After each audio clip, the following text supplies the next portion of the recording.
इज्जत की रक्षा नहीं कर पाए, जो हमेशा सौभाग्यवती स्त्री का आशीर्वाद देते हैं और हिंदुत्व की रक्षा के लिए कहते हैं। आज इन्होंने मुगल शासन से ज्यादा, अंग्रेजों से ज्यादा अत्याचार किया है। किसी अंग्रेज शासक ने, किसी अंग्रेज ने ये नहीं कभी किया था कि हिंदुओं की पत्नियों, औरतों का सुहागन होते हुए भी वो बाल मुड़वाए, जो इस शासन में हुआ है। केंद्र में, राज्य में बीजेपी की सरकार है। देख लो कितना हाहाकार मचाई है इस सरकार ने कि शिक्षक और महिलाएं जो आज अपने सुहाग के रहते हुए अपने केशों का परित्याग करके और अपने भाइयों को, बहनों को जो कि देवलोक को प्राप्त कर चुके हैं, मृत्यु शैया पर जा चुके हैं, उनको श्रद्धांजलि दे रही है।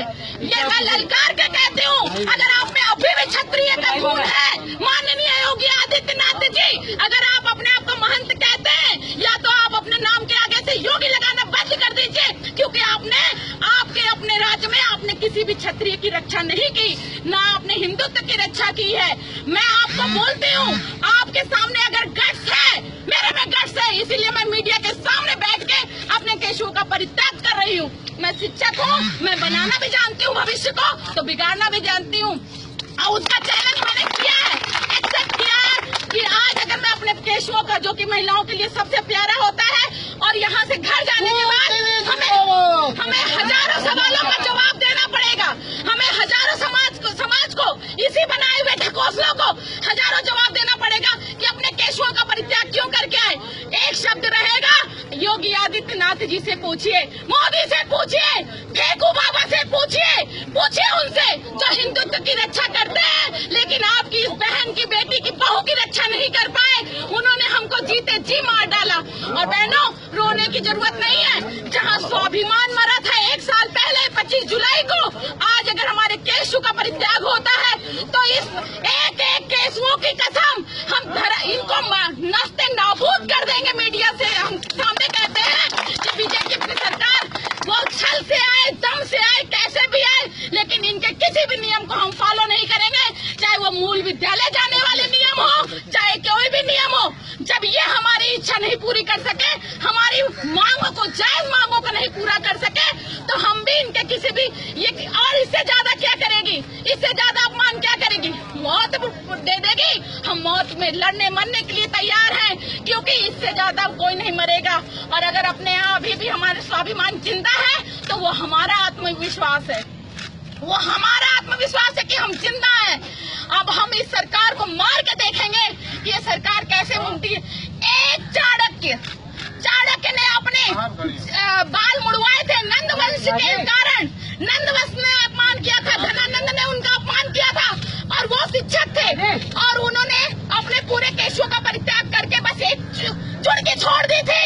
हम ये महिला शिक्षा मित्र यही कहते हैं, हमने 17 साल तक स्कूलों में शिक्षा दी है, हम भी शिक्षक हैं और हम एक महिला शिक्षक हैं। हम भी कहते हैं कि जब एक चाणक्य ने समूल नाश कर दिया नंदवंश का, तो यहाँ पर जितनी महिला शिक्षा मित्र है, 1,72,000 जो शिक्षा मित्र भाई बहन है, वो इसको कहाँ तक ले जाएगी। और ये योगी सरकार सुन ले, मोदी सरकार सुन ले कि भाजपा का इतिहास रहा है, एक बार आने के बाद 30 साल तक लुप्त हुई है, और इस बार अगर गई तो दोबारा नहीं आएगी। ये चैलेंज है हमारा, हम सभी शिक्षा मित्रों का।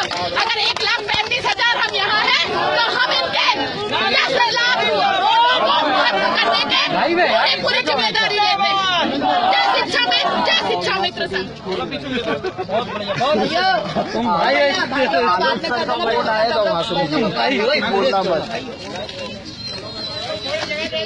सरकार ने छोड़ा ही क्या है,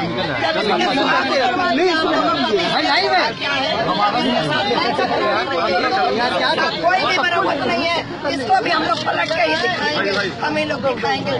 जिस चीज को हमने, जो शिक्षा हमने जिंदा किया था, उसको बुझा के भी दिखाएंगे। जो दिया हमने जलाई से उस विद्या प्राथमिक विद्यालय में, उसको ये बुझा के दिखाएंगे।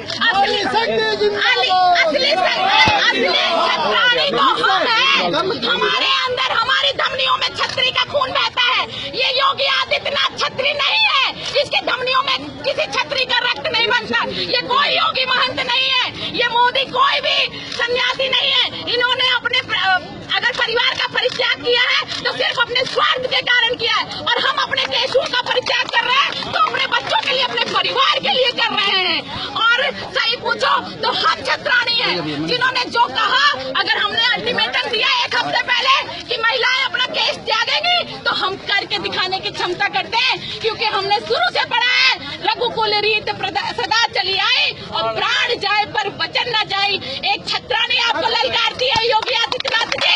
आपने दीदी को आश्वासन दिया था कि शिक्षा मित्रों के हित में कार्य करेंगे। आपने अपने संकल्प पत्र में कहा था कि हम शिक्षा मित्रों का 3 महीने में हल निकालेंगे, लेकिन आज तक आपने हमारा कोई हल नहीं निकाला और आप हमेशा अपनी राजनीति का शिकार हमको बनाते रहे। आपने जब देखा कि महिलाएं केस त्यागने की बात कर रही हैं, तो बहुत जल्दी आपने मूल विद्यालय का नियम लागू कर दिया। वो बोलो बीएड को सुप्रीम कोर्ट ने मना किया, फिर भी एनसीईआरटी फिर लाया जा रहा है। आपने मूल विद्यालय भेजने की जो चाणक्य नीति खेली है, हमसे बड़ा चाणक्य आप नहीं है। चाणक्य भी शिक्षक था, मुझसे ज्यादा आपको नहीं पता चाणक्य के अंदर क्या गुण थे। और आपने जो ये पासा फेंका है मूल विद्यालय भेजने का, हम अच्छी तरह जानते हैं। आप ये साबित करना चाहते हैं, ये हाई कोर्ट को भेजना चाहते हैं लिखकर कि हमारे यहाँ कोई भी पैरा टीचर नहीं है, सभी शिक्षा कर्मी है, शिक्षा मित्र है, और आप हमको निकाल देना चाहते हैं। हमको वो मानदेय नहीं देना चाहते जो 38,878 आता है, केंद्र में पास होता है। आप अपने बात पे नहीं टिके हैं। आपको मैं किसी भी प्रकार का योगी नहीं मानती, हम ही नहीं 1,72,000 शिक्षा मित्र नहीं मानते। और आपने जब बीएड को आप कहते हैं मैं कोर्ट के अधीन हूँ, आप क्या कोर्ट के अधीन होंगे? आपने कौन से कोर्ट के नियम माने